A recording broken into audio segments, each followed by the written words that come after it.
they can tie him into this, but we're gonna see. Because that was never, you signed that name on your contract. Erase your name from the streets. Because what happens is people get these contracts, I'm keeping it real with my people. But keeping it real with your people is working against yourself. Because you can say, all right, as kids, we've been 4 p.m. Nigga, we sold cool cuts. We sold bottles of water. We did, we wrote mini bikes together. We 4 p.m. and now we got a multi-million-dollar deal. Damn, we own, right? That's what he's thinking. But then now you got that portion of the crew that's still doing a bunch of miscellaneous shit, right? You really think you're better in your team, but there's no way when it comes to the streets, the whole team is gonna be selling in the same direction. If all ships ain't selling in the same direction, bro, it's gonna be fucked up. So here it is, little baby, being a humble dude he is, he helped families out.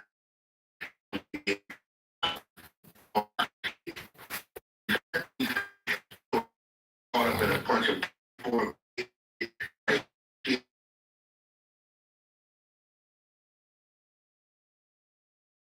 boys that shit. Let's keep it real. Anytime you hear stuff happening, Well, I'll say now, I think early on people were hearing certain stuff with it, but they it's wasn't been a here. while. Bro, listen, bro, we ain't hear little baby caught up in shit. Traveling, doing music, shooting videos, you done brought cameras, but you got a whole neighborhood over there screaming the same shit. Whatever they do on the block, they saying you empowering it. So when you sign your name on the contract, you gotta erase yours from the street, bro. You have to.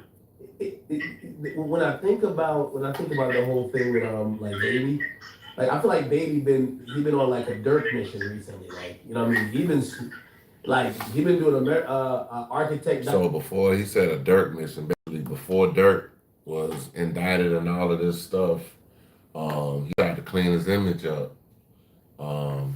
He even won a Grammy, like right before he got, taken in. He won a Grammy with J. Cole, All My Life. Yeah, that's crazy, man. But baby, I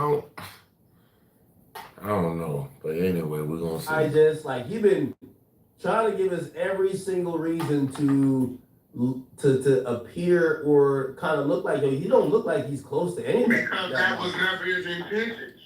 Now, let me ask What's up, fam? Yeah. How y'all doing? How many people from my neighborhood you think got a 100 ENT medallion? I don't know. How many? None. Okay. You know the only people get those? Who? The artists. Okay. So that's very separate from your neighborhood. Totally separate, bro. Because all it takes is a group, and not to say my people gonna do some shit, and now they incorporate that in with it. You know what I'm saying? So all that turned into they empowered it. Yeah, so let me ask you a theoretical question. Like, say, like Blueface, right? Blueface. If Blueface, when you had, Simon said, "Yo, so that boy schoolyard, he's schoolyard crip out here." Yeah, they got like all these crazy different names, but I'm still tripping. Eugene Henley, better known as the American famous prisoner named Big U.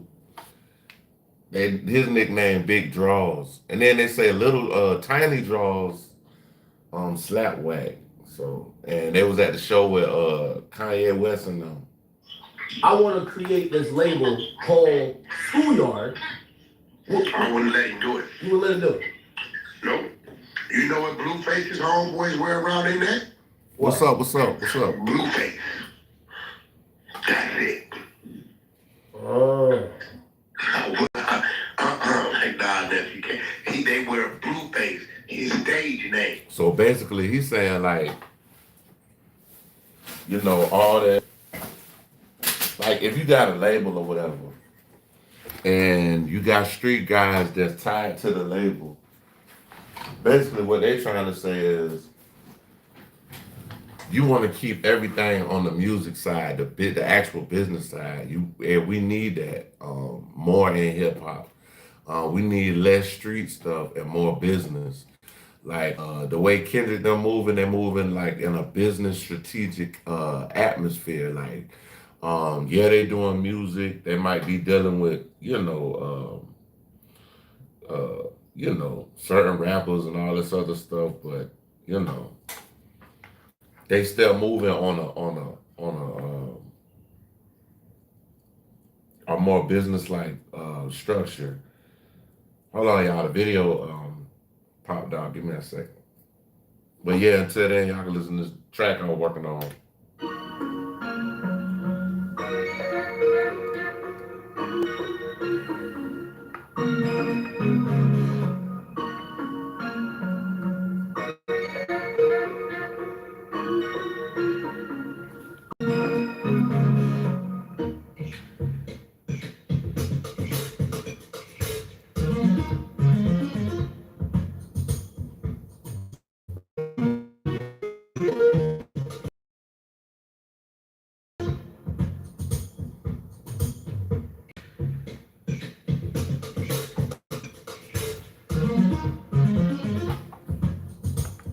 Okay, okay.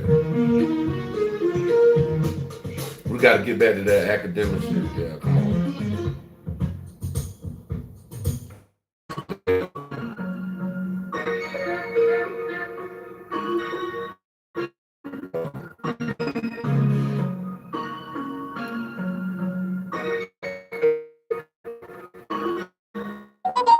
About to pull it back up.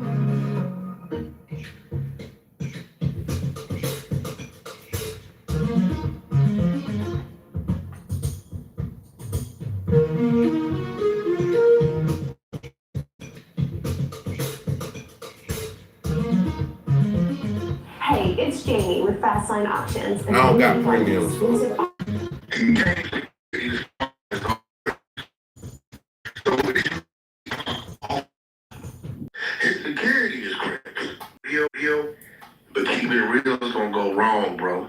I'm telling you it's gonna go wrong. Yeah, I think this is like a winning strategy though for Fulton County. I mean, pretty much they indicted YFN, YSL, and they really got no substantial convictions. Everybody got out on plea deals and just they gave everybody probation basically. That's a good point, though. You know, he always ain't right, but he right on that one.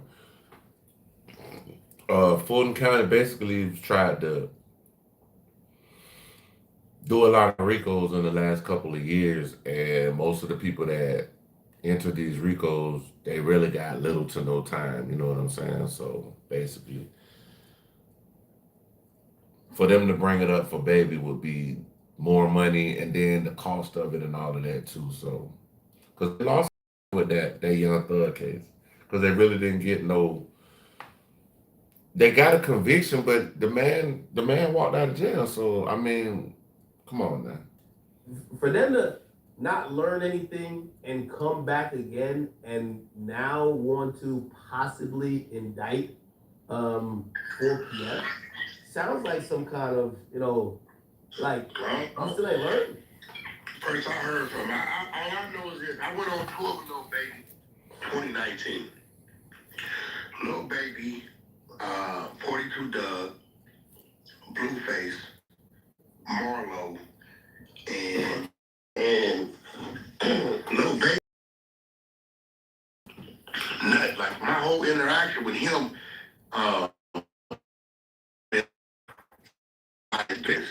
But again, if you're trying to like better your neighborhood, better where you come from, there's always some niggas that's gonna do some dumb shit. They gonna do some dumb shit, bro. You know what I'm saying? Stuff like that. Like, I kind of keep it low, keep it to myself. You know what I'm saying? I chill basically with my family, my daughters and stuff like that.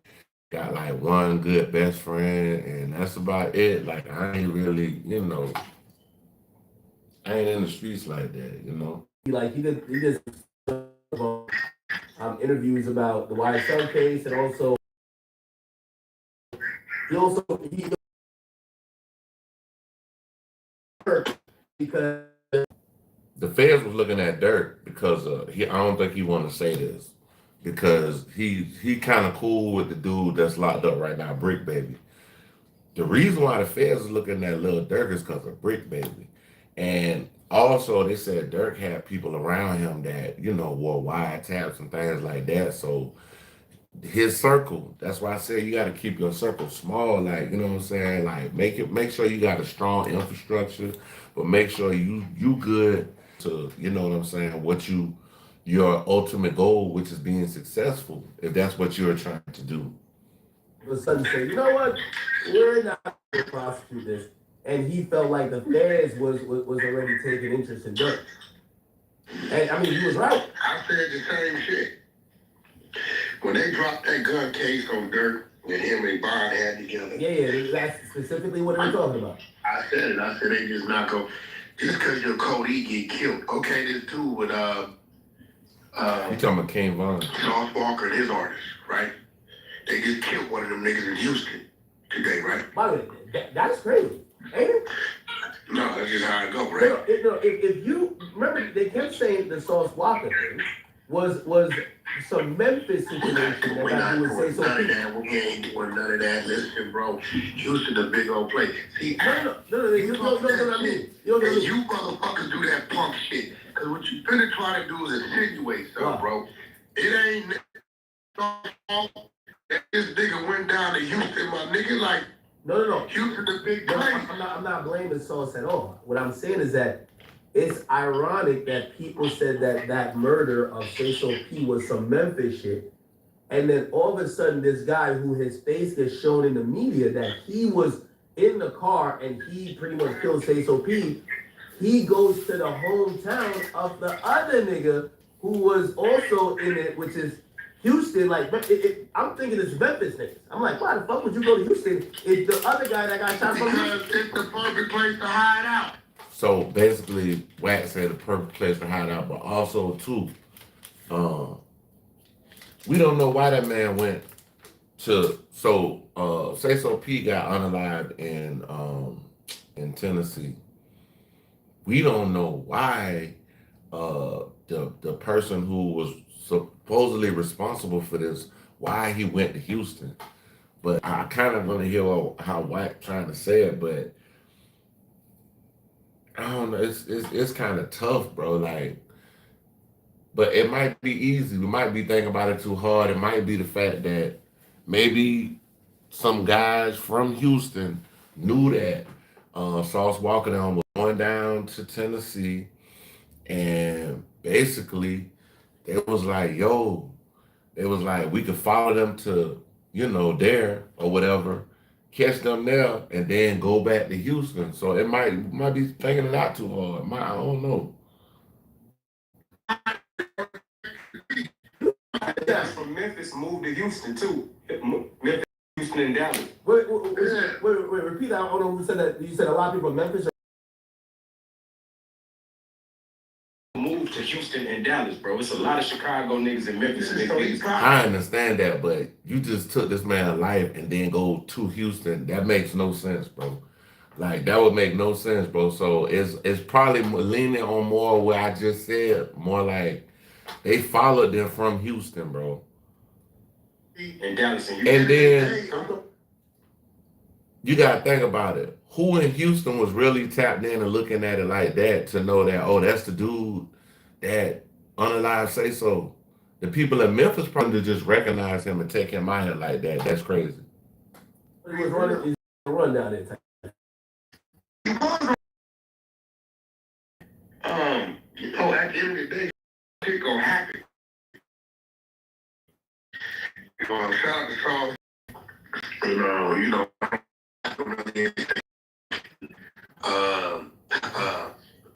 Have your grandmama. Hold on, let's write that back. It is what it is. I'm just telling you, artists, you come in the game, bro, for motherfucking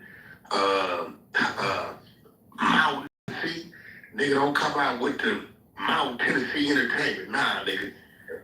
All that shit, name that shit after your grandmama, nigga. And by the way, and again, Not your grandma. I think you're right. A lot of this probably is like really maybe removed from Baby, but he's the sexy, attractive name, and it's like George T. Yeah, he the one made 4PF worldwide. We know it as the company. Yeah, so you know what I'm saying? I clicked on this journalist page, and he says, I guess there's other bullshit happening. If you got a superseding indictment, that's basically upping the charges, and more charges are being added on to what they already what they said. My bad. What the hell?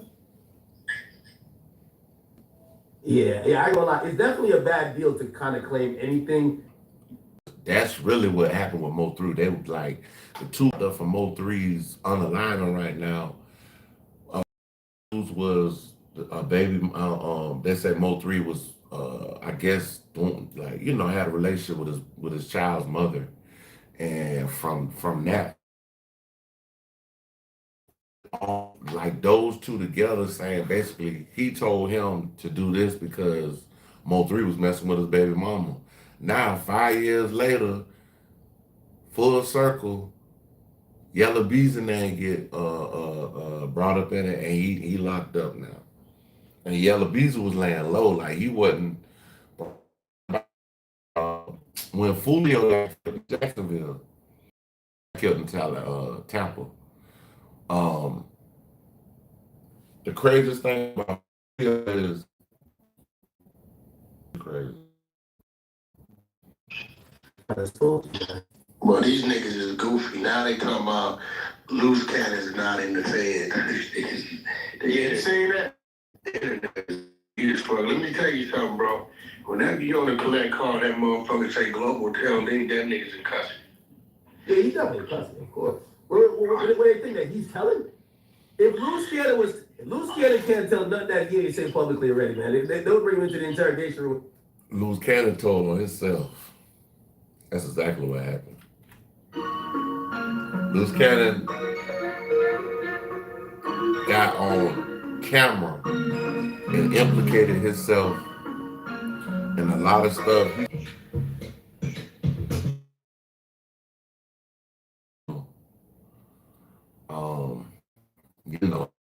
I don't like the way Wack 100 kind of, Wack 100 used this man. Like, he used him. And through using him, he killed like 3 birds with 1 stone. Or really more than that, because there's way more people caught up in this indictment. But the main name caught up in it is Eugene Henley, the big draw stuff. Luce is the third. Be like, do you know anything more? He'd be like, no. I already told her jumper. Yo, I see you call no jumper and told him to stop talking to Luce while he's locked up. He didn't call in 38 other places, bro. Y'all gotta stop blaming me, my nigga. No. Nobody's blaming you. I said that was a dope move by you to actually say, yo, y'all got to stop talking to him because everything isn't content. For these guys, they shouldn't be talking. I don't care if you had Wack sat up there and told a story about the big U calling him 30 minutes before Nip got passed away or whatever. Wack said, ho. Try to make it seem like Wack is the one trying to keep everybody quiet because he got everybody online telling on themselves, beating up people in front of cameras and stuff. Like, about some shit like shit. I want to say a lot, but why pay a lawyer? Why pay a lawyer is just gonna go in there and emotionally just say shit that sometimes fucking you jammed up. It just might just be volunteering too much shit. I mean, at the end of the day, he gonna do what he wanna do. That's what I keep trying to tell y'all. Luce ain't nobody's little homie. You get what I'm saying? What does that mean? Isn't he like big? So now he trying to say Loose Cannon is his own man. But if you bringing somebody on the that's like if I brought somebody on my platform, I'm not gonna tell them to sit up here and start snitching on themselves because all of this could still come to light. Everything I'm saying right now, this is public information. Like these folks, they looking at this shit. Like No Jumper, DJ Vlad, all of these platforms, they looking at these platforms and what you're saying, but if and basically you just telling on yourself to let them know, hey, okay, well shit, we could do this. You know what I'm saying? We can figure this out. Bro, these people do this shit for a living, man. You think the FBI and all them people stupid, bro? They do this shit for a living. It ain't nobody's little homie, bro. You got some dudes to where, some niggas will give you that respect that you older than them, come from another generation, but you not finna run them. You ain't gonna tell them what to do. It ain't gonna happen. Straight up. What about his age? Luce ain't 32. Luce is 40. Bro, it's nothing to lie about, bro. Just tell how old you are. Like, that's whack to me. That right there is whack. I'm not trying to make myself look younger than I am. I am who I am. My age is my age. You know what I'm saying? Like, but we could turn a new day or we could turn a new page. Like, He ain't nobody little homie, so he gonna run his own program. All I can do is stuff. So I'm like, bro, who the fuck y'all?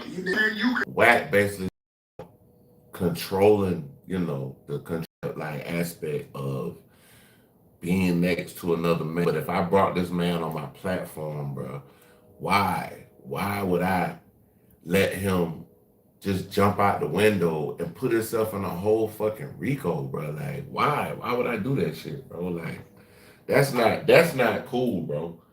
And y'all go follow SBGBTV.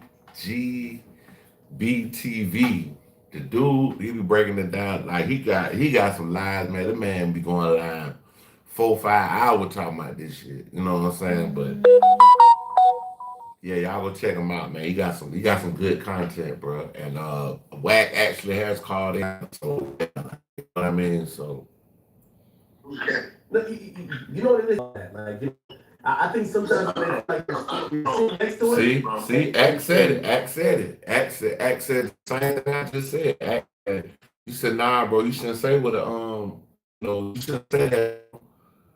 That's what Act just said. They're giving you credit by saying you're smart enough to know that he's saying some shit he shouldn't say. And when they feel like you know that, but you're not telling him, you're not changing the subject, or you're. Well, I mean, Act just said the same shit I just said, bro. Corroborating. Let me ask you a question. This is what I think all y'all are slow in the brain. Mm-hmm. If he already said it, what the fuck you want me to do about it? Yeah, because okay, so now Wack, I kind of could understand that part because when the man started talking or whatever, some of these interviews are live. Like all of them ain't taken. So if he just started talking about some shit, I can't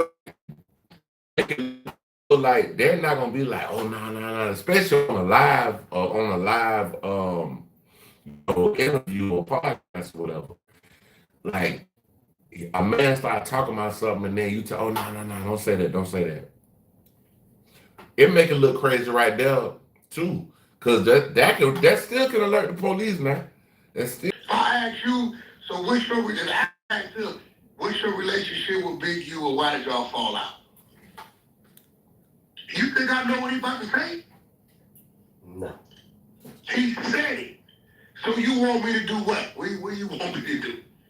I don't know. I think people kind of look at it like certain things you wouldn't even talk about or tap into when you know your man. It's like you know that one homeboy that every time you're around either women or you're around certain people, he can't keep his mouth shut. So you either don't bring that person around, or when you bring that person around, you keep the conversation very short. And you make sure you control the flow of the conversation, that this person isn't giving up information. Hey, bro, y'all asking too much of me, bro.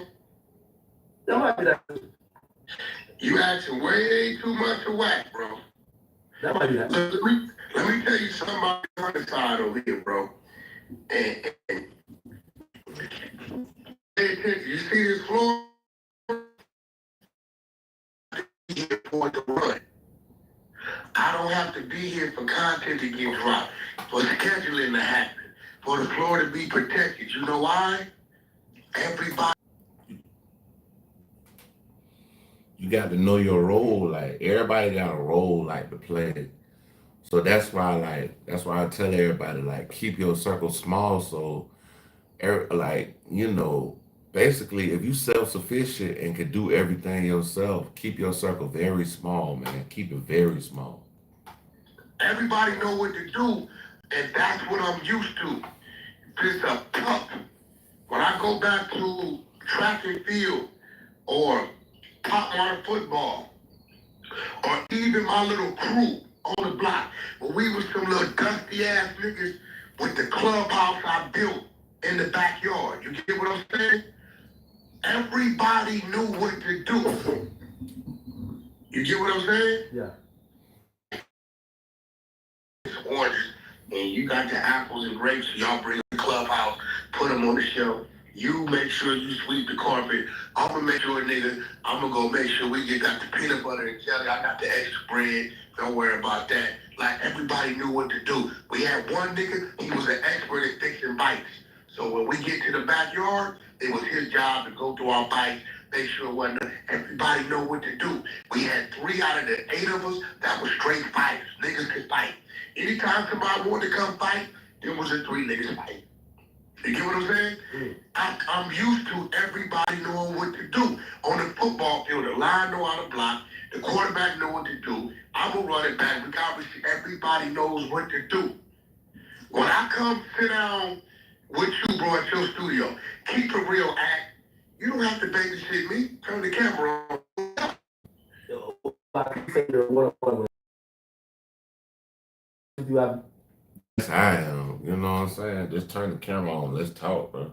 Fuck all that. Let's just talk, bro. Never heard you say, yo, Act, let me tell you about And it's all gonna be factual. Hold on. The problem with a lot of podcasters, like, even like say Brick Baby. I think Brick Baby naturally isn't an entertainer. It's going to be interesting to y'all that y'all want to watch me. So he told y'all that Lil Durk basically has something to do with Lil Pop getting unalived in LA when Quando somebody came and did what they did, and now Durk is paying for it. He's paying for Lil Pop's life. He's definitely paying for Lil Pop's life. You could sit here, like, you could talk about anything. You could talk about R&B for 2 hours and keep an audience. A lot of these dudes, they can't do anything to entertain an audience, but really give a real insight into what's going on in the street and their former crimes or former lives. Your boy Act had a lot to do with the drill thing. Like he had a hidden hand in it, really. Because at the time when the drill scene started rising in Chicago, we didn't even know what academics even really looked like. Unless y'all probably follow him on his, they got like a Twitch gaming thing or whatever, gaming page and stuff like that. But we never even knew what this man looked like until years later. And he put a lot of names on people, like, giving people names and, I done seen him laugh at some deaths and stuff. And that's not really funny, bro. Like, but that's the temperature that you put yourself in when you make videos like this. That's it. This new wave is like these niggas is talking about shit that happened last week. Like they're talking about like things that have no statute of limitations. I don't know, but I've never seen you do that. Or some shit like that, but you're not gonna hear me talk about little crazy shit. It ain't gonna happen. It's not gonna happen. Okay. I done seen a lot of shit. I done seen some shit that it ain't even worth talking about because you niggas won't believe it. You get what I'm saying? Yeah. I done seen some shit. It's people in my life that are part of history that you hear songs about. and they're really here. You get what I'm saying? Like, really here. You gotta remember, like, our first generation of this shit is in the 70s. You follow what I'm saying? Like, I can really, like, let you talk to some motherfuckers and really tell you where this shit come from. You know what I'm saying? So it's like,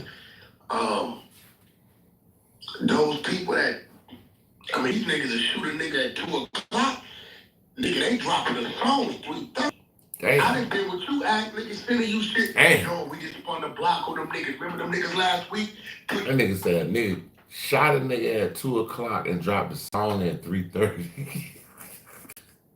It's up. You like, yo, bro, do you understand? That's crazy. I don't give a fuck. That's crazy. It's why I be defending you when niggas be like, act be this, act be that, bro. Act the same shit. Now I'm thinking, you know, you came here and said, why? They be saying you always got all the shit. Yeah. Act. They said the same shit about you. Am I right or wrong? Oh no, of course. But how did you get it, Act? Oh no. They said it. Hey, So listen, bro, we just know. These niggas so stupid nowadays. They'll just send something to Act. They could have done did a drill, done shot at somebody, done, you know what I'm saying, done slapped somebody, whatever. Implicate they self in a crime and send it to Act phone. And Act better be careful, like how he be. How to read and write and use our brains. No. How do you get that shit? And then, They just send it to you. no. Some of it is like they're telling me themselves. No, half of the Chicago stuff, niggas was just telling me themselves. But like, like when people. That's what I'm saying. You heard what he said. Anybody under the sound of my voice right now, I can go to the station, and if you want to have the paperwork on any case, you just pay them a little something, might be $20, $30, and they'll send you everything, bro. So only that's if the case is sealed, you can't get no evidence. I mean, you can't get the paperwork, but that's only if it's sealed. Like niggas. And 9 10, a lot of people, they say if the paperwork is sealed, that the person is on, they're working with the police. That don't always mean that, but sometimes it actually does. But it don't always mean that because paperwork is sealed. They don't like doing something without people knowing they did it. So like, I remember there was one time. I think young boy them had I don't know, but I know somebody got killed. I think young boy bodyguard shot somebody like on the freeway or something like that. I remember that you talking Miami, right? Yeah. The other rapper, I won't ever mention the name. He said that was us, and I was flabbergasted because I'm like, I don't know. Wait, should I put this in the story or you're just trying to? To this day, it's never been reported. That person is, I don't know if it's connected. You know, even what's been going on. You know what I'm saying? Like the producer, I talked to him in the paperwork. You know what I'm saying? And I said it's a lot of questions about what's being said in his paperwork. You get what I'm saying? And he went over everything with me. Everything. Hey, oh, by the way, this is about to get messy. So there's someone who claims they're a court reporter. I'm not too sure who they are, so I don't want to disrespect them. But their name is Infamous Sylvia on Twitter. They said they're a lifestyle YouTuber and a court vlogger. Okay, apparently they did a good job covering the YSL trial. They said that someone is on a stand for a current case against these Goodfella guys. They're saying we're listening. I guess they're in court. They said investigator Virito is on the stand. It says we're listening to wiretap calls.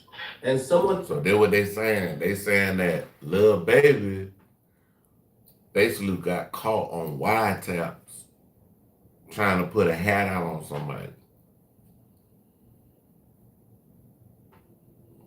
Now, we're going to have to actually break this down. So just because they say something's on a wiretap, we got to really know that he said that. Like, I got to hear him say, okay, I put that hat out on this man. I'm going to give you 30,000, 40,000, 50, whatever, to put the hat out on this dude. I got to hear it for myself. If I don't hear it for myself, that's why Baby ain't locked up right now, because they don't have that evidence. If they really had that evidence, Baby would be in jail right now, just to be honest with you. If they really had that evidence. Really, really, really. but they don't. So that's why baby's still walking free. Mentioned that little. Hey, but just because, let me be real. It probably got nothing to do with it. I'm just saying, you gotta remember something is a safe the phone. Unless you got little baby on that phone with that shit, or they saying people's contacting little baby, or they saying little baby gave me the money and we did this, bro. They like niggas say, oh. The phone. So what academic basically saying, somebody call your phone with some crazy stuff, bro, you need to hang up and tell them, I don't know what you're talking about. I'm be honest with y'all. Sometimes people plays like that, but somebody call your phone with some crazy shit. I'm talking on my phone like this. Because like, it still boggles my mind that like wiretaps are so effective where I would think in how advanced technology is, like rule number one gotta be don't do the crime with your cell phone in your pocket. Rule number two gotta be don't do the crime with your car. And rule number three gotta be get off the fucking phone. Like these are very simple rules where we're in a Rule number 4, don't do the crime. complex times where they're solving crimes like that because they could triangulate your GPS, they could do all types of stuff to figure it out. Who the hell is still really talking about crime on the phone? Or do you think these guys don't know what they're talking about or crimes? I think a lot of these niggas just be talking. I done had niggas call me and say all kind of crazy ass shit. Here you go, act. There go to cooperate that came from Ghost. He just put that. Hey, Mac, what's up? What's up? You straight? Yeah, I'm good. What you mean? Then niggas just say they chase you down. What you mean chase me down? Yeah, they say they called the hood. I already called the phone. They called and told that shit. I'm like, bro, I'm in Europe. He called him. They go to the line. Hold on. Click up. Hey, homie, what up? I got Mac on the phone. Yeah. I didn't tell you that. Bro, there be a lot of bullshit said on the lines, bro. Hey, Whack, listen, I haven't gotten With these folks. damn breaking news. What the fuck? They're reporting, they're saying that Memphis Police Department has identified the second suspect in the killing of Cecil P. They're basically saying he was found. Both people that was basically supposed to be the unalivers of Cecil P. Both of them are no longer here. They're not alive anymore. You know what that mean, right? Tell me. That mean them niggas was just the gunman. Whoever paid them, got rid of them. You think so? Damn. That's a fact. No way. That man said. Okay. That man said whoever paid them to kill this dude got rid of them. That's crazy. How they listen? I think we can start spinning. Niggas do. Hey, listen. How they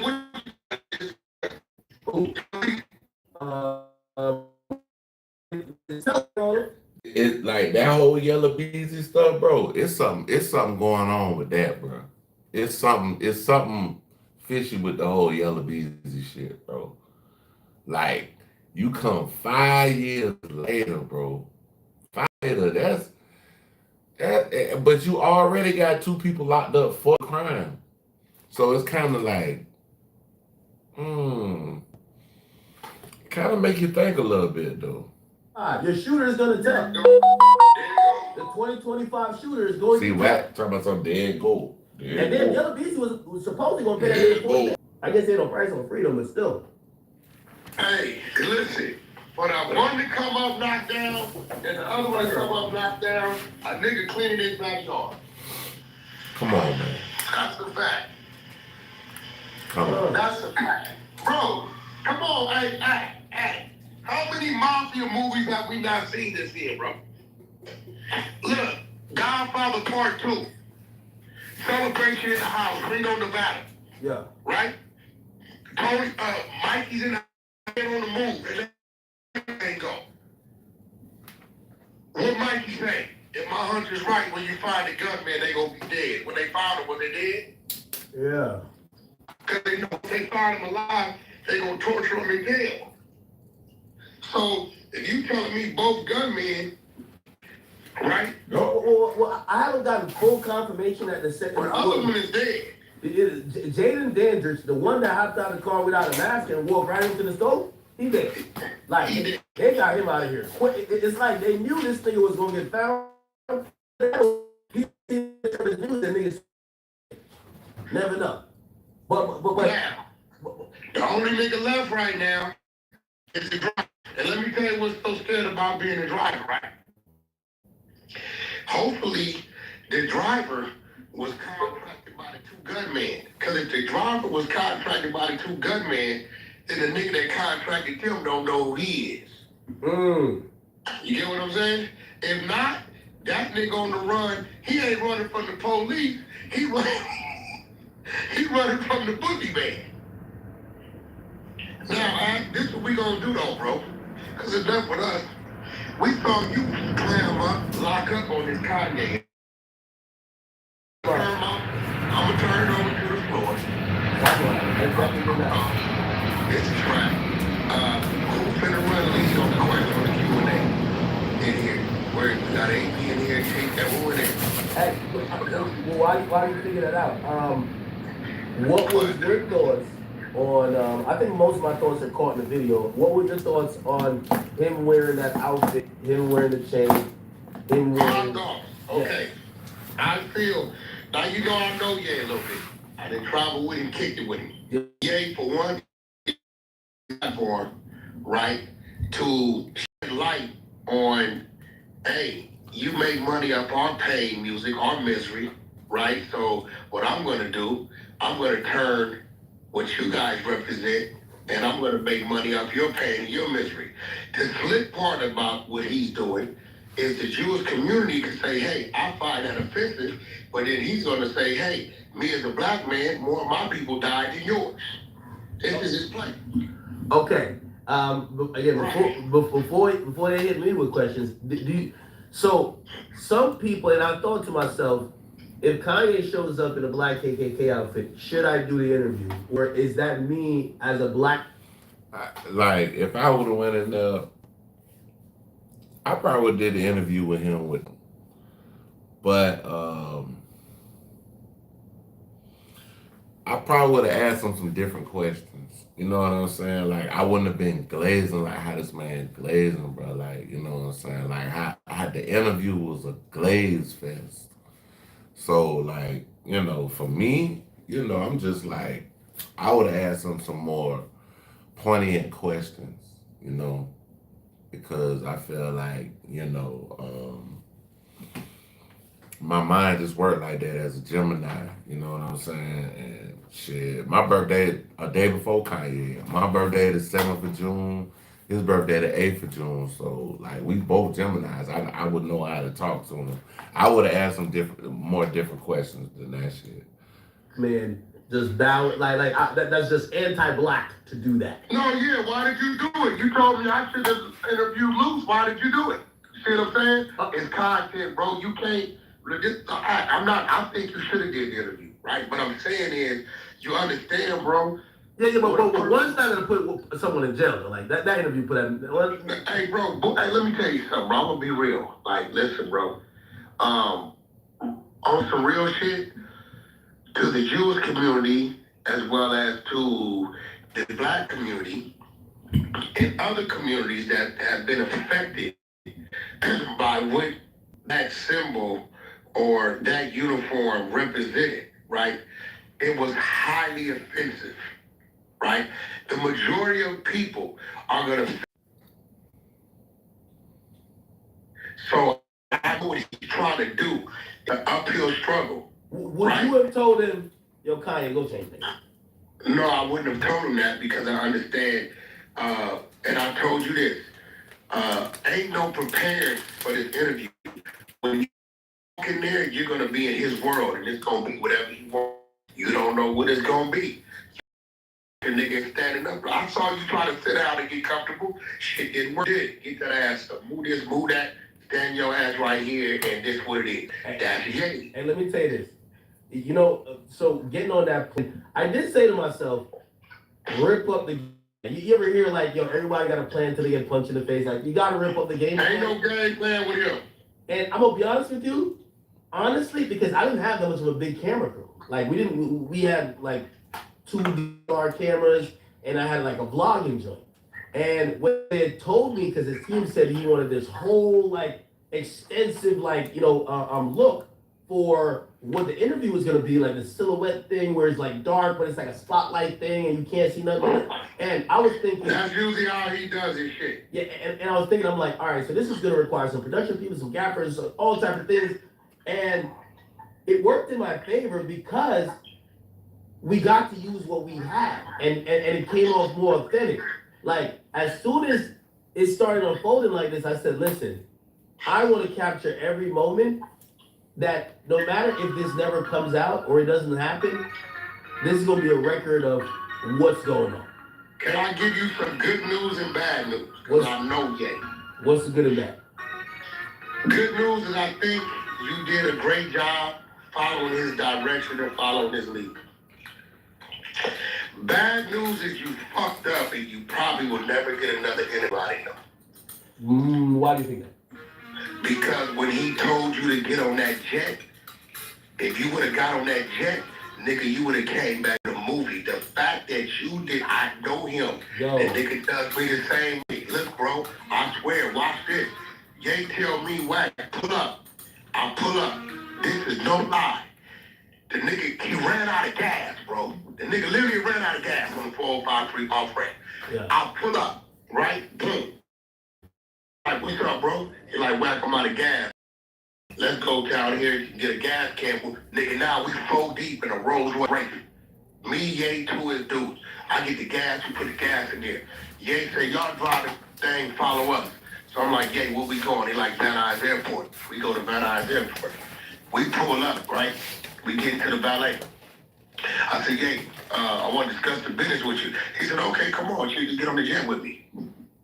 Straight up. Swear to God. I said, what? He said, get on the jet with me. He said, you got something to do?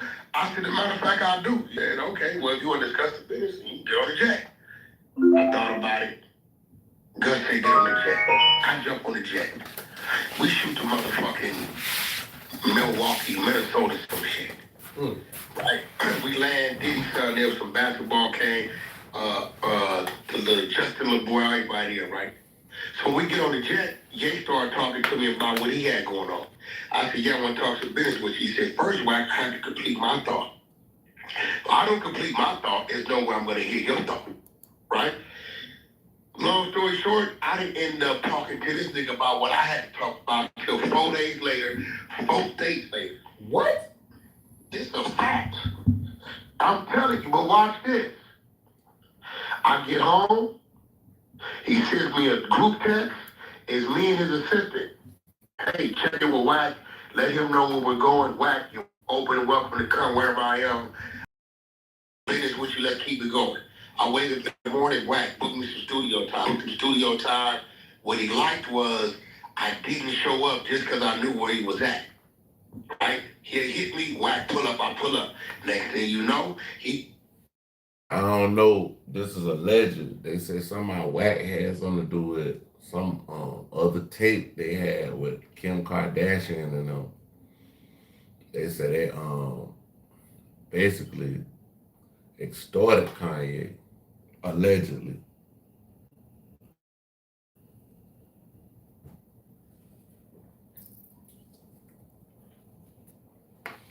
But yeah, that's all I will say about that tape, though. called me. I'm at the crib on the East Coast. Now you gonna know this is true, Matt. He said, what? Remember I was on him about doing the feature for 6 9 Yeah. He said, what? You still want the feature done? Yeah, he said, I got Void down here, come down, we at Austin. Remember, I jumped on the flight, shot to Austin, I called 6 9 he in Miami. I said, we just in Austin, right? We get to Austin, we go in there, and boy listening to beats, boom, boom, boom, picking out beats, all this shit. Nigga Ye tell me, listen, I'm not feeling rapping right now, but I gotta go somewhere in the morning. I said, okay, cool. We'll wait right here for you. His phone rings, it's Eli. right? Him and Elon start talking. I'm in the background talking. Elon recognizes my voice. He said, yo, is that the guy? I said, yeah. He like, listen, I'm gonna send my jet to get you. Bring him along. He said, oh, okay, cool. Wait, you want to go see Elon? I'm like, Elon on Monday? Yeah. He's like, yeah, we gonna send his jet. All right, cool. Shit, whack. We sounds out like a movie. He said, we That out nigga said, 5:30 who? in the morning. Elon Musk? He said, who? Elon who? Musk? He said, yeah, cool. Hold on. Elon on Monday. He's like, yeah, we gonna send He his said, jet. Elon. He said, yeah. He like, listen, I'm gonna send my jet to get you. Bring him along. He said, oh, okay, cool. Wait, you want to go see Elon? I'm like, Elon on Monday. He's like, yeah, we gonna send his jet. Elon who? Musk? All right, cool. Shit, whack. We Sounds out like a 5:30. movie. He said, we out 5:30 in the morning. The nigga 6'9" hits me up at 4 o'clock. I said, what up? He said, hey, motherfucker, don't miss that jet. Motherfucker, you the only chance I got. Right? You gotta make this shit happen. I said, 6'9" back to Miami at 6 o'clock. We jump on Elon's jet. Elon's jet remotivated me, made me feel like a motherfucking ant. I ain't never been on no shit like this in my life. I'm used to like a 15, 20 second that we in the air. This nigga jet is off the ground 3-4 seconds. The hold is bigger, wings is... You can't even feel yourself moving in this motherfucker. I just saw the other day his jet cost $80 million. It just popped up, right? So we get to Brownsville, we go to the This is kind of crazy. It's a crazy story. Like, you know what I'm saying? It's crazy. Yeah. SpaceX. We did a whole meeting and shit. And when I come see you, I'm gonna show you all this footage I got of that shit on my phone, because I got shit on my phone I ain't supposed to have. No, you showed me before. I showed you some shit. Okay. Yo, the shit where the nigga starts the rocket. Yeah, you okay? You saw it, right? Nigga, I seen it. So, yeah, right. So I'm telling Ye, I'm gonna shoot back to LA. He like, no, I gotta go do a prom tonight with Alicia Keys in New York. You with me? So I'm fucking. We jump back on the jet. We go to New York. We get to New York. Kanye's looking for me. I'm like, bro, Alicia Keys be doing closed sessions, bro. Ain't no sense of me coming over there. I'm gonna go check on my crib, and I'll be back to the hotel. So the next day he called me and said, Wack, book us some flights. We're gonna get out of here this evening. I said, we leave it private? He said, nah, we're going back from JFK. Book the flight. Everybody coach, include me. What? You don't remember when Ye was flying coach? I swear to God, bro. Why was he playing coach?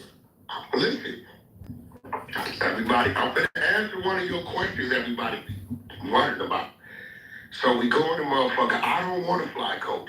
So I tell Ye, I say, Ye, they have flights for everybody but one person. He said, so what's the game plan? I said, the game plan is I'm going to catch another flight that gets me there 30 minutes before you, so I'll be waiting on you at the gate. I went and jumped on JetBlue Mint. You know what I'm saying? I ain't want to fuck with that coach shit. That's too long, right? So he flying coach, right? So when I get back, and we get back, he say, Wack, book some studio time. I said, all right, cool. I said, they got Challenge Studio B open. He said, Wack, put me in 8. I said, game is already in 8. He said, okay, cool, fuck it, I can go in there too, right? So we get to Challenge Studio. He goes, gets his massage. The mobile lady comes out, and he goes in Studio A. I've been moving around with this nigga for a couple weeks now. What do you think happened that night in Studio A? He cut the record? He cut the game single. So when everybody talking this video and this, one had nothing to do with the other, bro. Hey, by the way, a couple of people hit me and they said, they told me the same thing. They said, that's your one fuck up. They said, why didn't you go should have got on that jet.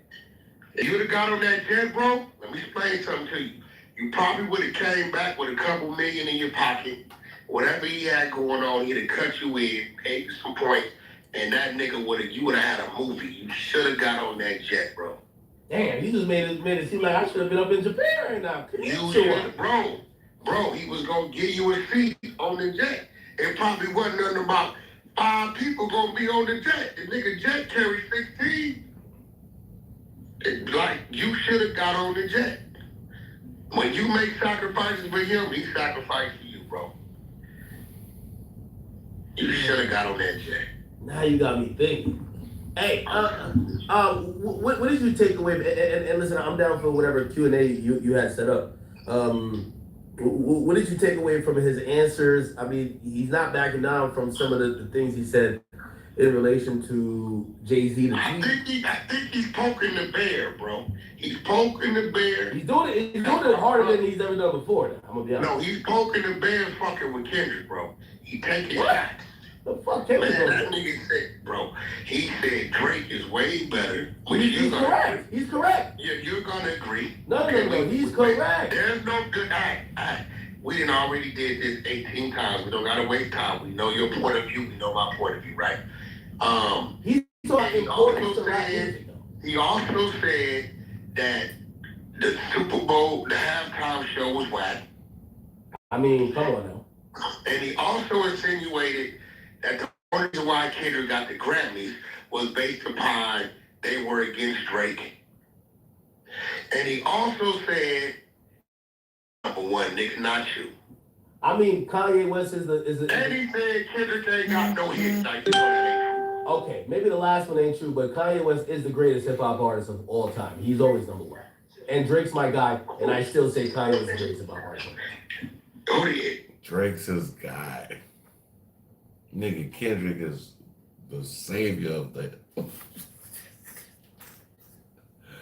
universe. That nigga's like Steven Universe out here, dog. Yeah. And Ye did say he was jealous. So I'm gonna be real.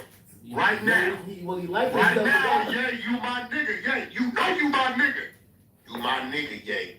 Man, Ye been tripping, I ain't gonna lie, lately, y'all.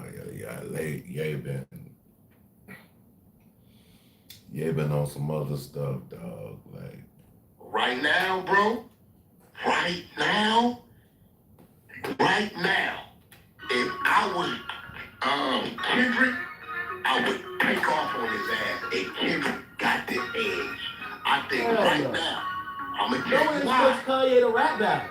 I'm gonna bullshit. You have to. Kendrick Lamar is only a battle rapper. He said too much. Yo, let me ask you a question. You know what? Too much. If Kanye, listen. You know what we more fear? Let me do a versus.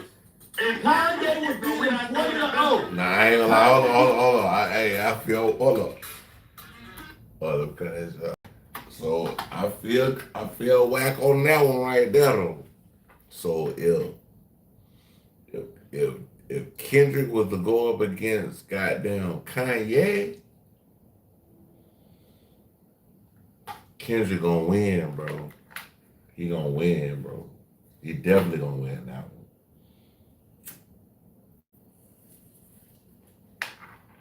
But I don't want to put two black men against each other, so I don't want that. You know what I'm saying? I don't want them to go against each other, like, for real.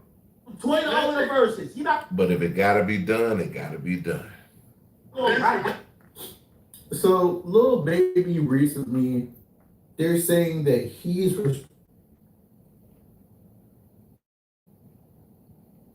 this Rico too. The alleged F-off victims make big requests.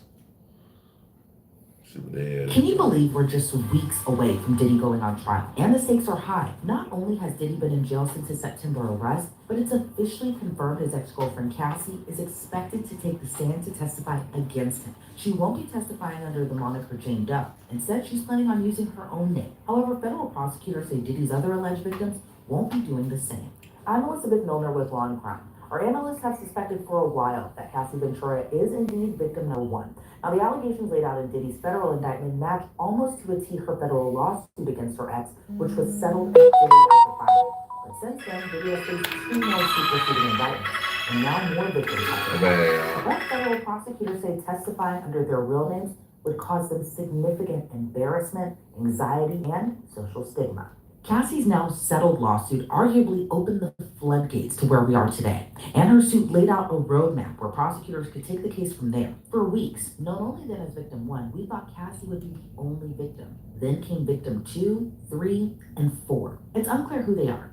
Diddy's defense team has long argued some of them are former girlfriends of Diddy's. Because remember, they claim everything was consensual. According to Diddy's indictment, victim 1, 2, and 3 were named under count 1. Count 1 being the racketeering conspiracy. Prosecutors allege as part of the pattern of racketeering activity, the defendant, that being Diddy, sex trafficked all three through force, fraud, and coercion. Prosecutors say in their motion, Diddy allegedly coerced all three to participate in orchestrated sexual encounters, aka freak-offs, that lasted hours and sometimes days. Now, a lot of stuff has been redacted, but here's what hasn't been bolded in black. When it comes to victim 2, prosecutors say she explained that testifying at trial will already be extremely traumatic, and the trauma would only be magnified if her identity is revealed, and that's why she asked to testify under a pseudonym. Victim 3 explained this. So, this lady is trying to basically say, she trying to, even when she go to court, she trying to, she might have to wear a mask or something. The way cause she said she don't want her identity.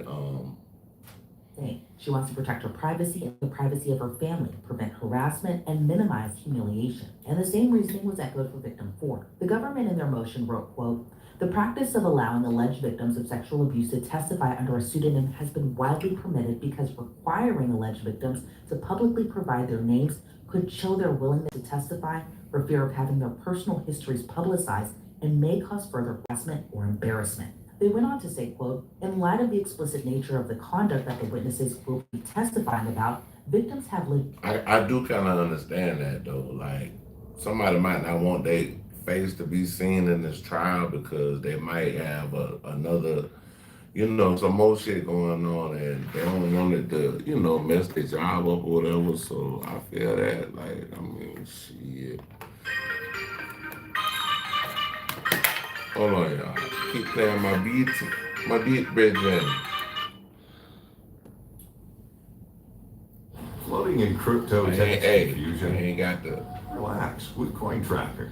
We'll help file your crypto coin legitimate tracker. fears of harassment by the media and loss of employment potentially resulting from trial publicity. Equally, because of the explicit nature of the offense conduct, which may require victims to testify about degrading and humiliating treatment by the defendant, revealing victims' identities could show willingness of other alleged victims of sex crimes to come forward. I mean, look, it's not surprising these victims want to testify anonymously, and we've seen it in other high-profile trials, similar-ish to what Diddy's trial could look like, i.e. R. Kelly, who had a lot of victims, but during trial, they were known as victim 1, 2, 3, 4, and so on. They only revealed themselves after the trial on the hit docuseries Surviving R. Kelly. But back to Diddy's case. A lot has changed since he was first indicted, like the fact he's facing more charges and has more alleged victims beyond Cassie. His defense, though, is ready for a big fight. They hope the judge won't allow his prior bad acts, meaning the many civil lawsuits he still faces, arguing that evidence is coming too late. The defense wrote in a response, yet now on the eve of trial and after 2 superseding indictments, the government has surfaced a new plan to taint his trial with evidence about purported heinous acts. They are entirely new, untested, uncorroborated, and uninvestigated allegations. All but one of the alleged incidents happened over 20 years ago, with the oldest dating to the 1980s. But prosecutors argue the jury is entitled to hear from additional witnesses when Diddy's defense team argued everything alleged in his indictment is just a part of his private sex life, defined by consent, not coercion. Essentially saying if the defense says it's his private sex life, witnesses should be on the stand to verify that. As far as the victims in the indictment, though, their testimony will prove crucial, especially Cassie's testimony. Again, we're just weeks away from trial now, and openings are slated for early next month. The stakes are high. If Diddy's convicted, he could spend years in prison. I want to thank Upside for sponsoring today's Long Drive Takeover. Upside is a free app. Cassie finna she gonna talk on the trial.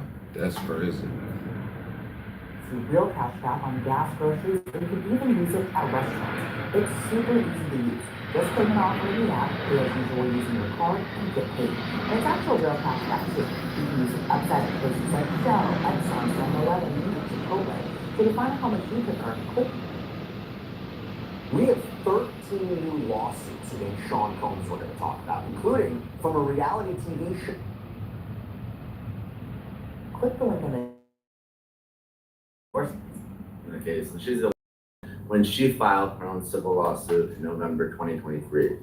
She was not only a victim, but she was a witness to a lot of the others who participated in the freak offs. She was romantically involved with Diddy for more than a decade. So there's no surprise in the original indictment when she was the only victim who was identified. And obviously, there is corroboration of her account, as we've all seen the victim eaten at the Intercontinental Hotel in Los Angeles. But the prosecution wants more, and what they've done is they've chosen who they believe are their best victims in terms of testimony. Obviously, they're not going to put 100 victims on the stand, but they do want several to tell the same story of physical and sexual violence and sex trafficking. And I think the prosecution, at least, they a conviction here with those victims. And given that Diddy exuded this power over the industry previously, kind of before this fall from grace in a way, are you surprised at how terrified the victims are to testify against Diddy? Because the prosecution, kind of in their motion to keep their identities pretty much to keep them anonymous, they were just saying that they're terrified of humiliation, embarrassment, of social stigma if their names were to get out there. I'm not surprised the victims are terrified. Now, of course, we have public trials in this country, and under the Confrontation Clause, Diddy, through his lawyers, he gets to cross-examine those victims. But if you believe the allegations in the indictment, and I do, at least one of them was dangled over a balcony. And we know that Diddy has a lot of weapons because they were seized during the raids of his Los Angeles and Miami homes in March of last year. And not to mention a significant entourage and security. So the fact that you victims who have been victimized, they're victims of sex trafficking, and now they have to be re-victimized again and tell their Want to know exactly what's in your P.O. box without calling or getting in the car? I ain't got premium, y'all. Wouldn't it their story in a very public way, the whole world watching, even though it's in federal court, it's not being live streamed, everyone's going to be writing about it. So that re-victimizes them again, and I'm sure that they're terrified of doing so against Diddy. Probably the only saving grace is that he's not a free man and he's in custody pending trial. And that makes a lot of sense as to why, they may feel a lot more comfortable to testify against Diddy, knowing that he is locked up right now. And we'll kind of see how the trial continues to unfold. Well, as we talk about Cassie, it's kind of interesting to kind of see how everything with Cassie kind of played out through the course of everything, even going back to September of 2023. And it seems like at first, a lot of people had, in a way, trouble believing her and the claims that she had made against Diddy and her now settled lawsuit against him. But it seems like more people were on her side and more people believed her when that video came out of the 2016 brutal assault. Leak that video. Somebody could have leaked that video, because I mean, out of all this time, like where the video come from of him beating her? Like somebody had that shit. And the shit is old, so it's like, damn, like, Talk about Cassie's claims weren't believed in really until that video came out.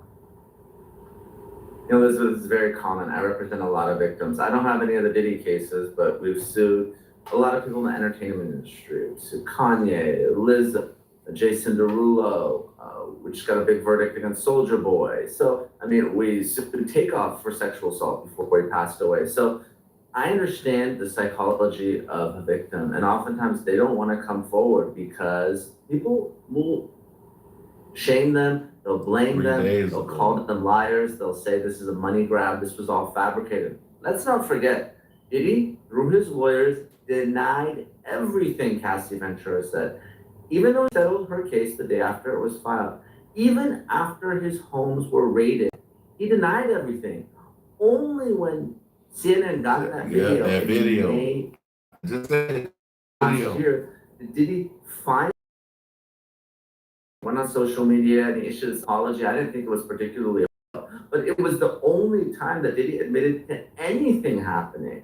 So that just goes to show first how powerful a video is, but also how the public, they tend to believe these celebrities, whether it's because they're enamored with them or they love their music or some other psychological reason. People tend not to believe victims. And in today's age of social media, as soon as someone files a lawsuit or makes an accusation, the first thing that happens is people come out in the comments and tweets on, probably the law and crime comments, they say this person is lying. So it is very challenging, whether you're a a long-time girlfriend like Cassie Ventura, or you're someone who just participated in one freak-off against your will, come forward, make an allegation that will become public.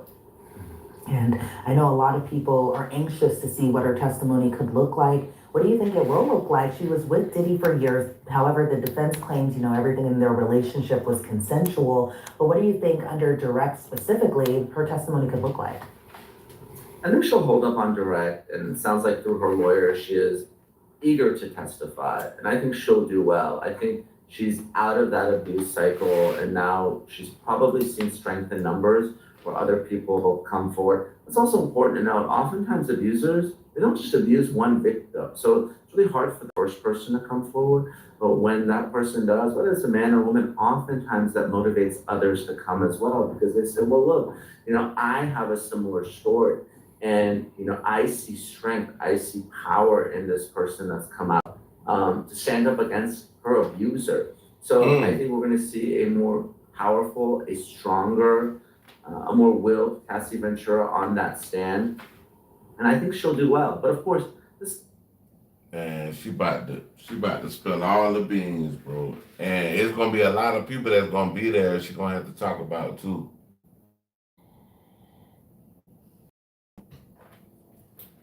I'm telling you, it's gonna be some people she gonna have to name that was there doing some things. We gonna see next month. this has really nothing to do with the direct examination. It's all going to come down to the cross examination, because we know Diddy, through his lawyers, they're going to have to do some very aggressively. They're going to say that they've all filed civil law, that someone like Cassie is just a disgruntled. This is all fabricated and made up for money, and really, this was all consensual, and it was just regret. Not saying I believe it, but that's what the defense is going to do.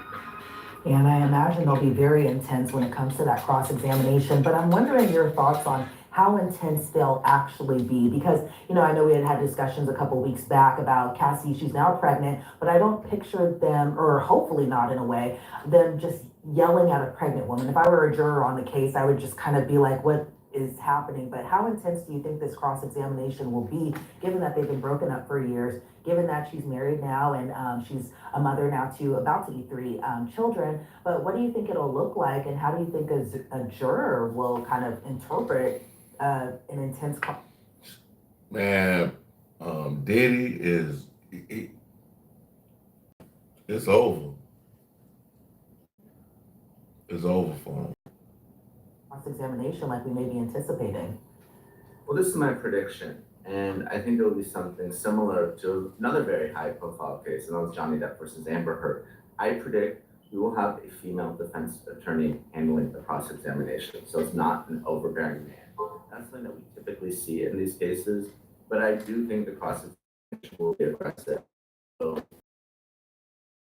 life is on the line. This is not a time to kind of hold back or use kid gloves on the witness. So obviously you don't want to be so overbearing where you turn off the jurors. They're ultimately your audience here. But I expect a very aggressive and vigorous cross-examination by a female defense.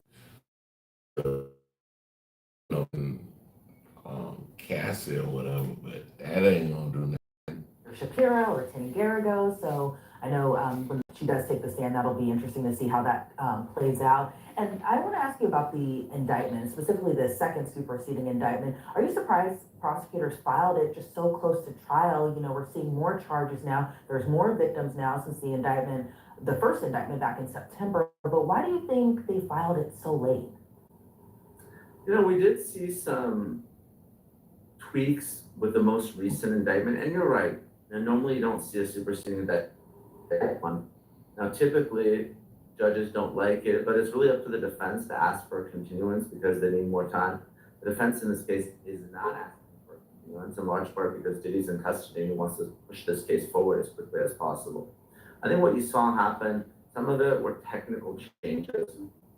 And I actually spoke to your colleague, Jesse Weber, when that indictment came out last week. But one of the changes we see is instead of having one count of sex trafficking and one count of prostitution, Mann Act violations, you see it broken out a little bit. That way, if in the possible but not likely event that the jurors find that victims 1, 2, and 3 weren't all sex traffic, they can maybe, return a guilty verdict on one count with respect to one victim and then not guilty on another. So we do see that separation. It does appear that the timeline was lengthened. We're talking about a greater period of time of allegations here, but there may be a gap as well where they don't have victims who were trafficked during that time. So I think they also split up some of the allegations to account for the time as well. But I don't think there's a whole lot of substantive changes to the newest indictment. And the prosecution actually sent a letter to the judge and the defense saying,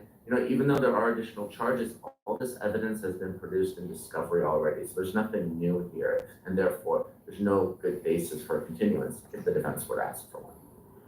Yeah, and that just means that it's just a couple more weeks away. And, if there's no delays, we're going to be heading, or not we, but, Diddy will be heading to trial very, very soon. How tough do you think the jury selection process will be? And if you were a prosecutor on this case, what type of jurors are you going to be particularly looking for? It's going to be tough because everyone in the entire world knows about this case and probably has seen that video of Cassie being beaten. That's what I'm saying. Like, so basically, it's not gonna be fair. Like, I mean, he did this, he did do that, and he should be locked up for that. But all the other stuff they're bringing on, if he did it, he did it. But I'm just saying, like, he is not gonna have a fair case. That's facts. As someone who lives and practices in LA and has really sued a lot of celebrities, you want to make sure that there are no fans on that jury. Jurors tend to love celebrities, at least here in my hometown of Los Angeles. And I imagine that it's somewhat similar there in New York, maybe not as much, but it's an issue. And if you have fans on, they have a time convicting. Let's not forget, you gotta be very careful during jury selection if you're the prosecution. Yeah, he might be acquitted. Like they say, he could be acquitted, man. Shit, if he be acquitted, that gonna really tear it up. If the man be acquitted, that's gonna go crazy. Like, I ain't gonna lie. If P. Diddy be acquitted, that's gonna be the biggest shit ever. The defense is gonna look for folks who would potentially buy the argument of consensual sex, because let's not forget, if you're an adult, allegation, sex, so adults can consent to any sex they want, no matter how freaky it is. So I think that's going to be the defense here. Someone that might be prone or at least willing to sort of buy that argument. Someone that.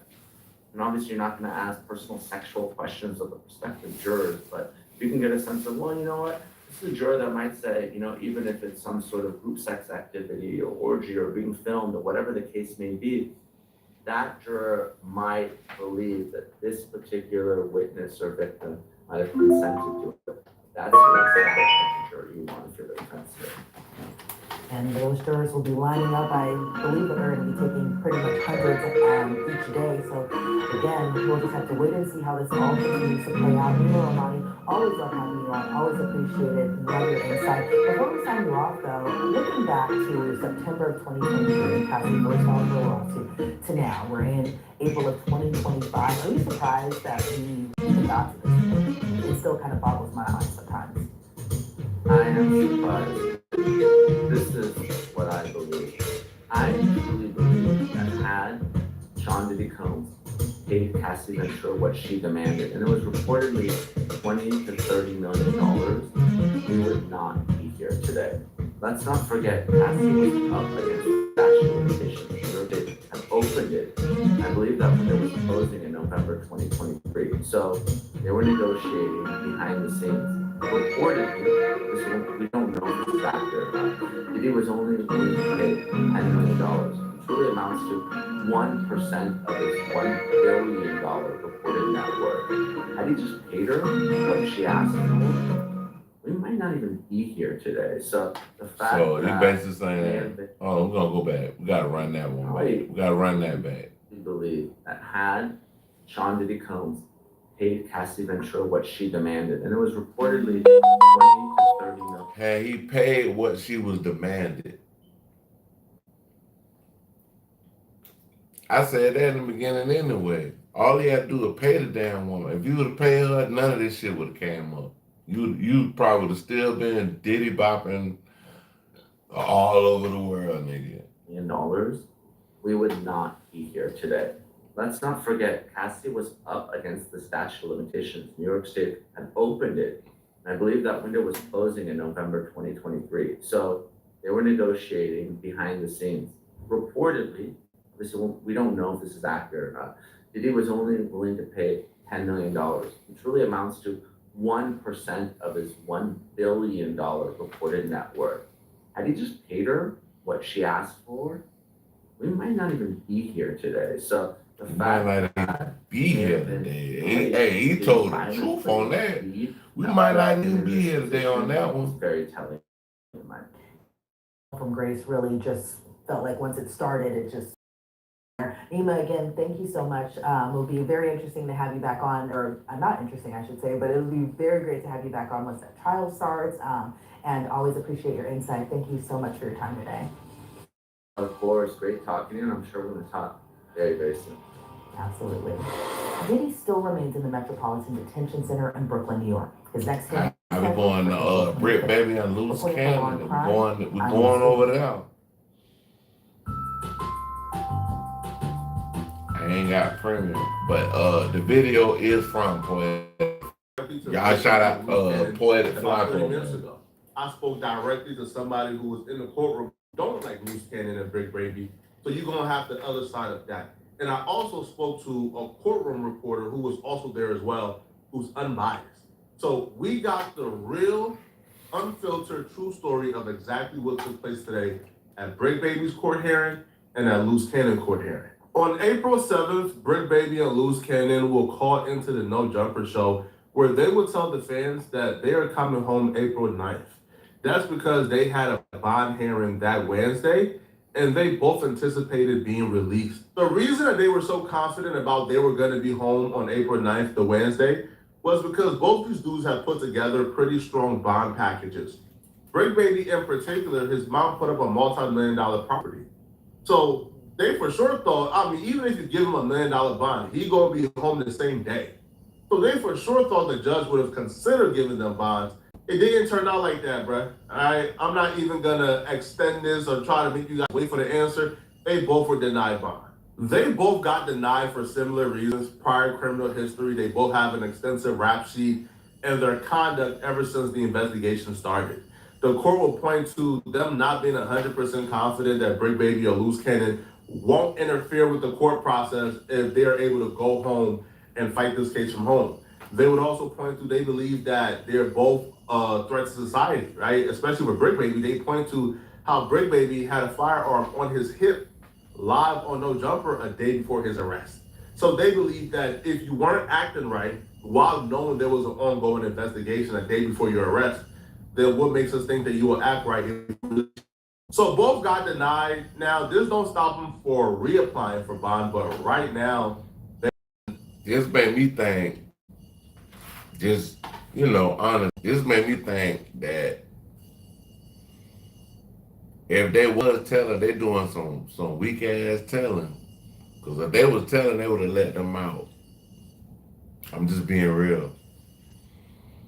If they telling, they would have let them out. By the judge. Now, Brick Baby court hearing went without incident. He came, it was pretty smoothly. Loose Cannon, on the other hand, has some drama going on, and we're going to discuss it, okay? Now, because I want to give you guys both sides, all right, the pro Loose Cannon side and anti-Loose Cannon side, we're going to do a dual video. So it's going to be me and 600 essentially telling a similar story, but from different perspectives. Whatever, besides the point. You look bad, you look stressed out. Eddie Boy in the court, Eddie Boy myself, Loose Cannon look like, man, Eddie Boy doing it here. Oh, God, oh, neighborhood crib. Eddie Boy just sitting there. Can't do no money. So they all the lawyers look over Eddie Boy like, what? The guy on your right is Eddie Boy. Now, Eddie Boy is an OG from the 60s. He's a really reputable dude, solid dude with a lot of integrity, man. Eddie Boy still owes me boxing lessons, man. You feel me? We lost contact. I need to redeem my boxing lessons from Eddie Boy. But Eddie Boy was in court. Now, Eddie Boy and Loose Cannon don't necessarily get along. So when Loose Cannon got to court, that's when all hell broke loose. I'm not gonna cap because me and Loose Cannon is cool. I'm gonna tell you guys the truth. Loose Cannon got to court and Loose Cannon said, "Why is Eddie Boy here? I don't F with him on neighborhood crib in front of the people." On neighborhood. While still fighting Rico. Wow. Listen, you can call Loose Cannon whatever you want, bro, but you cannot say that man ain't authentic. In the court of law, while fighting a gang indictment, a gang RICO, you walk in court and say, "Bro, why am I up here? I don't F with him on neighborhood crib." Oh my God. So that story is true. Now, when that happened, the officers of the courts, they got involved. And they told Loose Cannon, "Yo, he could be here as long as he's not disruptive. This is open to the public." So when enough people got involved, Loose Cannon thought it would be better to just remain quiet. So that's what he did. It's only his wife. Well, I guess they're not technically married, but his girl, some other girl, she was with Eddie Boy. Not the problem. So, now let's get to what's going on. The prosecutor is giving him his charges, previous crimes, right, to deny bail. You know what snitching he said in court? I didn't do those cases I went to jail for. My brother did those crimes. You snitching on your brother, live snitching on your brother? You went to jail for him, bro. We're like, damn. 600 is telling a story from Eddie Boy's perspective. So this is what I gathered from talking to all sides and all parties, including a courtroom reporter. So apparently what took place was they were bringing up Loose Cannon's past charges, right? Past convictions, past charges, things that he was arrested for. And they were bringing this up to establish a life of crime and to establish why Loose Cannon don't deserve because he's a risk to society. So when they're bringing up charges, they brought up a bunch of charges, bro. I'm talking like they're like 40 plus. And Loose Cannon is looking, and he's like, "I ain't going to jail for that. I ain't going to jail for that. I ain't going to jail for that. But that's not me." So what Loose Cannon figured out was some of the things that they were saying he got arrested for or went to jail for was actually his brother charges. So Loose Cannon and his brother are twins, born on the same day. Damn near got the same exact name. Wow. It's just one letter off. Wow. Termaine and Germaine. All right. So it's the same name. Well, they're the same name, like same birthday. So it's unclear how they made this error or the clerical error, but they just did like a soft pull and it showed up with the crimes, with the past convictions. And Loose Cannon say, "No, that's not my crimes, but like I didn't go to jail for that. My brother went to jail for that, not me." So now again, I'm not from the street, so I can't consider that snitching. Well, listen, there's very few things that I consider snitching outside of black and white side statement. That's why 600 is saying this is snitching. But Loose Cannon perspective is, I'm in court for a bond hearing. You're trying to make an argument that I'm a menace to society. You can't make that argument bringing up cases that don't belong to me. So that's why Loose Cannon brought up his brother. Then he said, I never knew "Hey, that. boy, here trying to get some content." When he said that, This is honey. the police came over to Eddie Boy and asked him as he recorded. He sent the police home.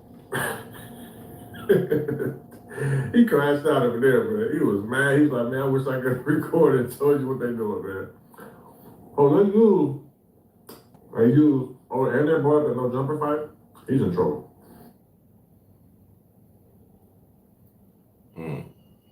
The no jumper fight. They got that on camera. The Wafarian wireless charging station is a contactless, inductive wireless battery charging system used to charge the FlexCube AMR system. The contact-free design can be placed wherever it makes sense for your process. You can charge either from the rear of the Navigator AMR with a charging station as well as underneath the load carrier with the charging pad installed into the floor. The contactless inductive charging makes it easy to integrate opportunity charging into your process, which means that as soon as the vehicle is at the charging station, the charging process begins. 1 minute of charging gives approximately 15 minutes of operations, and you reach full charge in under half an hour. The opportunity charging system saves time and eliminates the potential dangers that can come with open contacts. They are maintenance-free and enable uninterrupted operations over many years. If you want to know more about how contactless charging is used with our AMR system and how you can upgrade your processes, contact us at flexcube.com.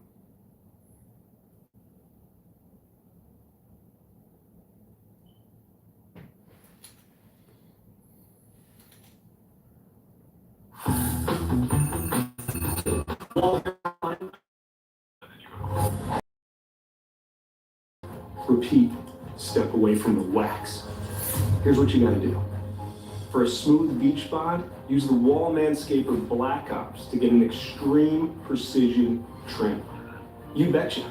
It's waterproof and it's cordless, unlike me. Room safer, my friend. Eddie Boy was escorted out of the court briefly. Now, from Loose Cannon perspective, he never said, hey, yo, Eddie Boy here for content. He's running content on me. No. Loose Cannon would say that his lawyer will make an observation. Rather the observation was correct or incorrect, she made an observation. And in that observation, she believed that Eddie Boy was on his phone. So she took measures to try to protect Loose Cannon, and she wrote like a letter, very discreetly, and handed it over to the judge.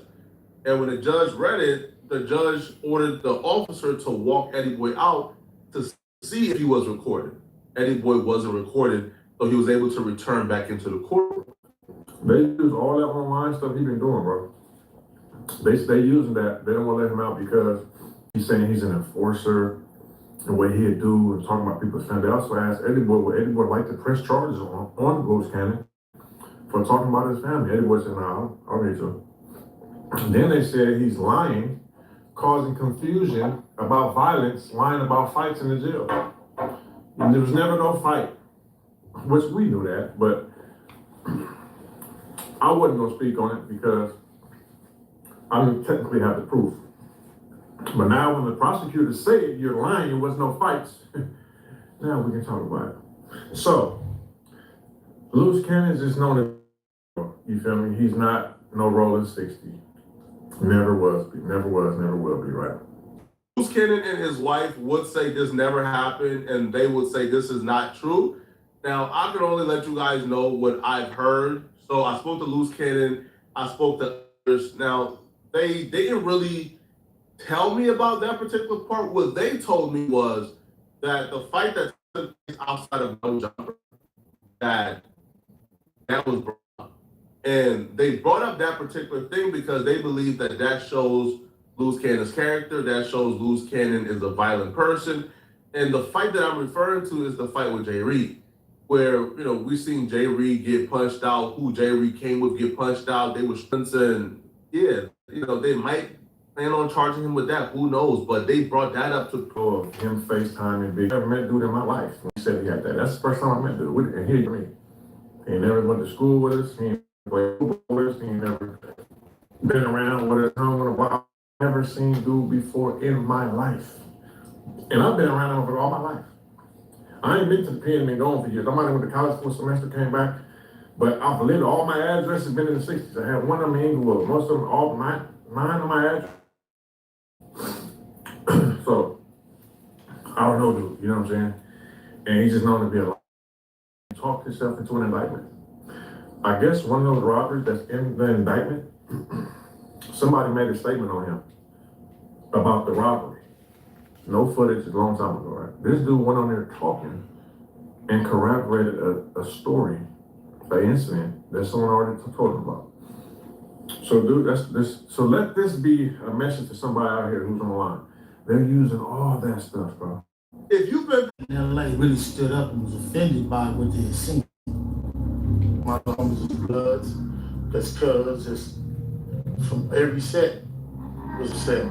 In a subsequent video, Big U was seen bloodied and in cuffs as rappers began Big U's son and the 6-0s square up to the police, initially believing that it was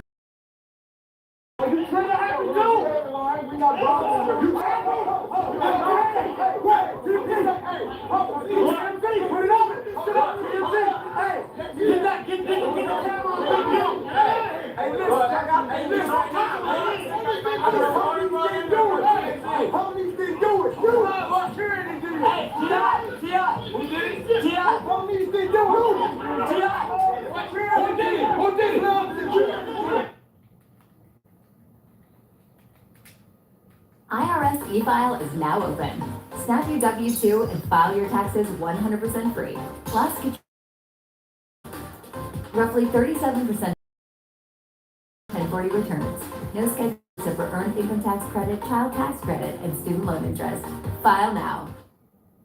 Worry about theft of your mail and packages? Wouldn't it be great if you could view and manage your mail and packages when a business, on vacation, or abroad?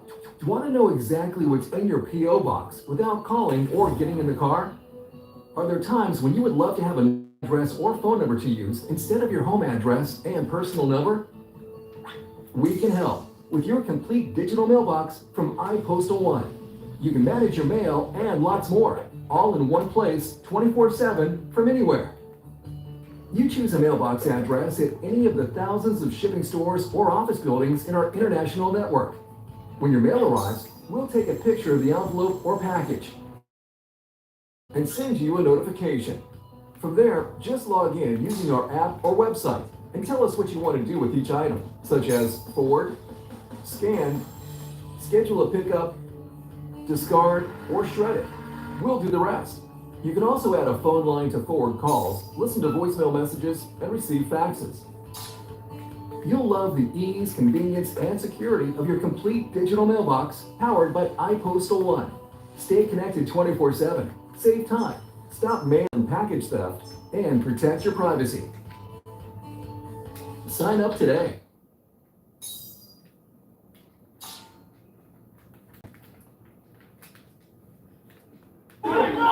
After the crowd realized that the security were responsible for jumping Big U, they began to confront and scuffle with the security, with one of the people personally involved in beating up Big U taking off running from the mob.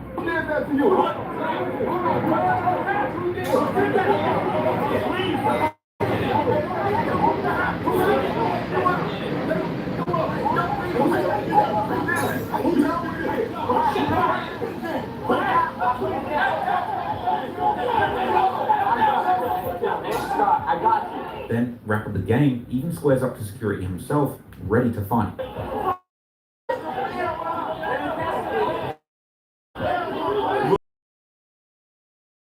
The security around the police.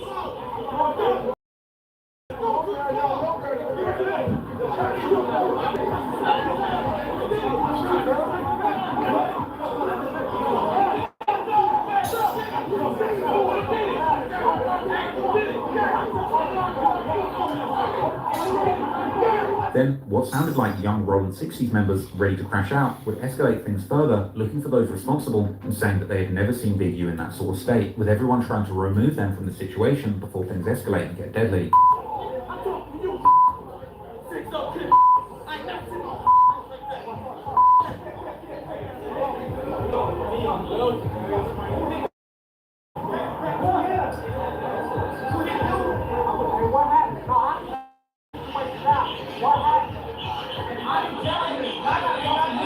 Look, it's a whole Mexican standoff right now. We got a whole Mexican standoff with Games Crew and the police. The gang would still try and square up to the security, who was saying that Big U has to go to jail tonight.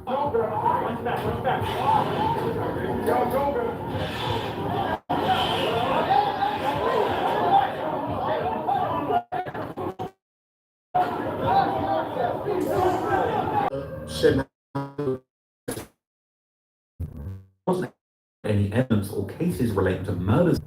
Wasn't any evidence or cases relating to murders happened in Hollywood following this incident, but apparently at one point in the streets, the Supper Club and Big U had a meeting to try and resolve things. This ended in the Supper Club allegedly cutting Big U a check for $200,000 and doing a food drive for his community movement. You know, we had sat down with the owners of the Supper Club.